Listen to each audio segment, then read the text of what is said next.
Panorama group, जो सोचता है वो करता है। आपके अपने सपनों का आशियाना। नमस्कार, मैं आरती, आप देख रहे सिटी पोस्ट लाइव। बिहार सरकार ने राजधानी पटना सहित पूरे राज्य में निजी वाहनों के अवैध व्यावसायिक उपयोग के खिलाफ सख्त मोर्चा खोल दिया है।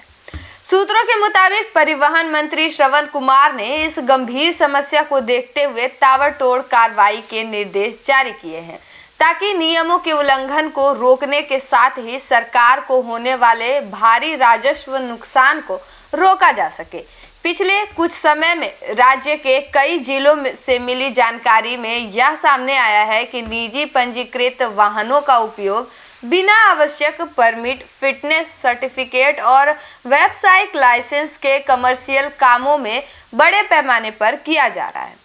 वे वाहन ज्यादातर खनन, पर्यटन, ट्रैवल एजेंसियों, होटलों और अन्य संस्थानों द्वारा किराए पर संचालित किए जा रहे हैं, जबकि ऐसे ऑपरेशनों के लिए वैध दस्तावेज होना अनिवार्य है। परिवहन मंत्री श्रवण कुमार ने स्पष्ट शब्दों में कहा है कि नियमों का पालन सबके लिए समान रूप से अनिवार्य है और किसी को भी छूट नहीं दी जाएगी।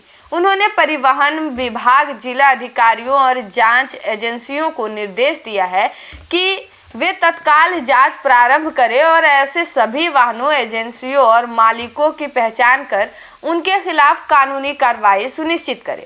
मंत्री ने कहा कि व्यावसायिक वाहनों के लिए कमर्शियल परमिट, फिटनेस प्रमाणीकरण और आवश्यक टैक्स जमा करना न केवल कानून की अनिवार्यता है, बल्कि इससे सरकार को राजस्व प्राप्त होता है। सड़क सुरक्षा और यातायात सुधार जैसे सार्वजनिक कार्यों में खर्च होता है। ऐसे में निजी वाहनों को व्यावसायिक उपयोग में लाकर उन नियमों को अनदेखी करना सीधे तौर पर सरकार को आर्थिक नुकसान पहुंचा रहा है।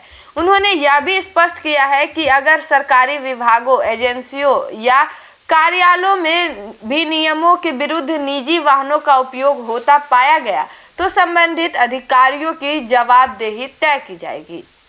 मंत्री ने निर्देश दिया है कि निरीक्षण और दस्तावेजों की गहन समीक्षा के साथ ही ऐसे वाहनों की पहचान के बाद उचित धाराओं के तहत जुर्माना, जब्ती और लाइसेंस रद्द करने की कार्रवाई की जाए। विशेषज्ञों का मानना है कि इस कदम से राज्य में वाहन नियमों का पालन बढ़ेगा, टैक्स चोरी और भ्रष्टाचार लगाम लगेगी। आपको बता दें, और यातायात सुरक्षा भी बेहतर होगी।